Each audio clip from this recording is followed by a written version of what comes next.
there is still a ton of fun to be had on the PlayStation 4. Take for example, God of War Ragnarok, one of the most anticipated games for the now 2-year-old PlayStation 5. Well, here I am having a blast playing it on a base model PS4.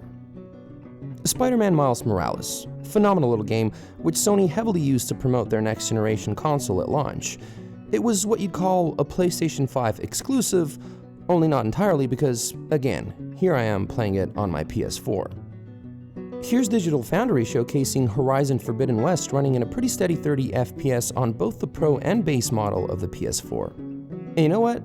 I have absolutely no issue with 30 FPS, because make no mistake, these are not those bad 30 FPS. Like when I crank up the settings for Cyberpunk 2077 on my PC to Ultra and then turn DLSS off. No, these are those smooth and steady 30 frames per second that are all the more impressive and sweet when you know you're getting them in a new-gen game running on last-generation hardware that is almost 10 years old by this point. I wish I could give you something that would resemble a complete comprehensive history of all the amazing games that came out for the PS4, but all I can share is my own experience, which, in all honesty, is limited, but nonetheless, was, and as it turns out still continues to be, a truly unforgettable one. I was pretty late to the game. I got a PS4 base model through a pretty decent contract deal with my mobile carrier during the autumn of 2018, and it would be the first PlayStation I'd ever own. By the way, I know this technically is a PS4 Slim, but the spec differences between it and the original base model are so minute that I'm just going to continue calling it the base model because on a fundamental level, that's what it really is, just in a smaller form factor. But I digress. The reason I even got a PS4 was this.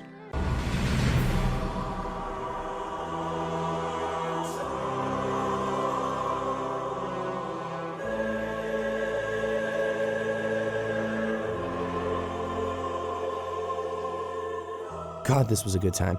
I watched a couple of gameplay videos on YouTube and then that guy on IGN said, Insomniac Games' adventure strives to make you feel like Spider-Man. So I got the game, fired it up, and after a couple of hours of playing it, I was like, who am I? I'm Spider-Man. I honestly couldn't remember the last time I had as much fun as I did with this game. It actually got me thinking about what my favorite game of all time actually was, or is. Because for the longest time it was Splinter Cell, but I hadn't been playing Splinter Cell for years at that point. And then Red Dead Redemption 2 came out and I was like, okay, it's this. But a couple of months later, I started playing God of War and then it was kind of torn. By that point, I sort of felt like that guy from the Key and Peele Continental Breakfast clip. A delight to the senses, isn't it, my friend? Isn't it? I loved everything. It was like every single new game I would play would become my new favorite one. Life was good. But then my wife filed for divorce, took the kids, and I pretty much ended up sleeping in my Prius in a Walmart parking lot, but that's besides the point. Because as far as fun times on the PlayStation 4 were concerned, life continued to be good. And it actually still is. Regardless of the fact that this now exists, and so do these, and so does this, I'll repeat. There is still a ton of fun to be had on the PlayStation 4. So why am I saying all this? Well, after doing a little bit of research, I found that since 2013, which is the year the PlayStation 4 was launched, Sony has sold more than 117 million PS4 class consoles worldwide. On the other hand, compared to that, the PlayStation 5 has sold only around 25 million units. Now, don't get me wrong, that doesn't mean that the PS5 has bad sales. In fact, in spite of everything, it's actually selling very well for the amount of time it's been out. After all, we are comparing almost a decade of sales to just 2 years of sales. But what it does mean is that at this point, there are a lot of PS4 owners around the world, a huge chunk of which don't have a PS5. Now, of course, a huge chunk of those units might not even be functional anymore. A lot of them are probably trashed by now or just gathering dust in somebody's basement. But even if the number is significantly lower, I think it's still safe to say that the number of people who have the potential of actively or semi-actively gaming on a PS4 is surely in the tens of millions. I also bet that a lot of those people would want a game on a PlayStation 5. Naturally, I mean, it is available, kind of, and it's actually really good. But here's the thing, a lot of those people, like me, might be what you'd call casual gamers. And I don't mean that in the way elite gamers refer to people who have a life. No, I mean like people who maybe can't afford the time or money to play every single game that's out there, so they wait for something they're really interested in to come out, they buy the game, play it for a couple dozen hours throughout the month, and then just move on with their lives. I would also bet that there is a ton of people out there who maybe bought the PlayStation 4 when they were in their early 20s, and who by this point of their lives barely game at all. But there may be a specific game coming out that just so happens to be a Sony exclusive that they don't want to miss out on. Like God of War Ragnarok. Now sure, they could just go out and get a PS5.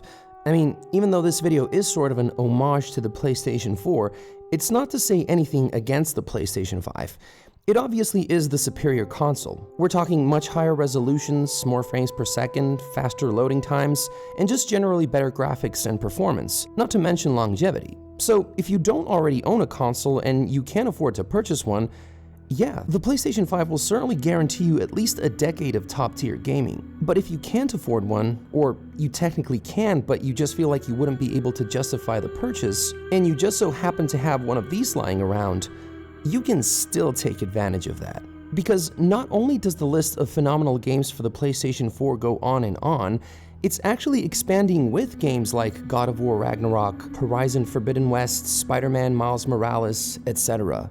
Now, the caveat is that you obviously won't be able to experience these games with all the graphical and performance benefits of newer hardware, but you should definitely not let games like Cyberpunk 2077 be the benchmark for what you could expect, especially if we're talking about games that are developed by Sony-funded studios. Because make no mistake, what some of these studios are currently doing not only demonstrates the generational leap that the PlayStation 5 has made possible, it also shows just how amazing the PlayStation 4 was, and how amazing it continues to be.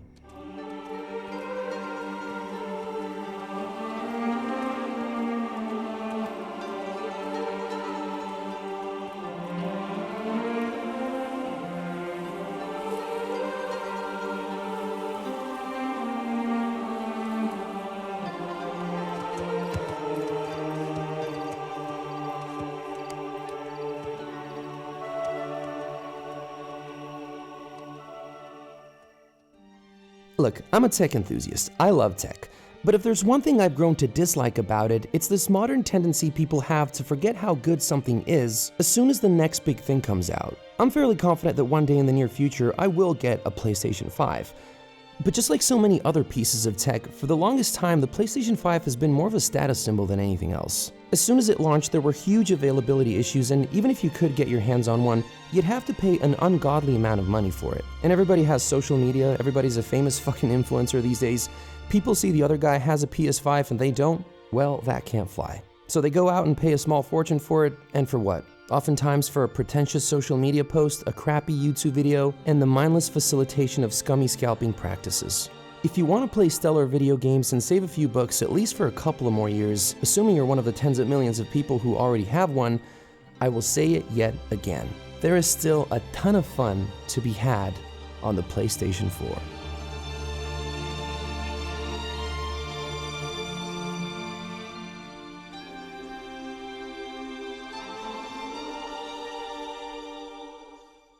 Thanks for sticking around to the end. It's been a while since I started a video with just an idea and then built it from the ground up just through creative writing, so this one may have been insightful or just all over the place.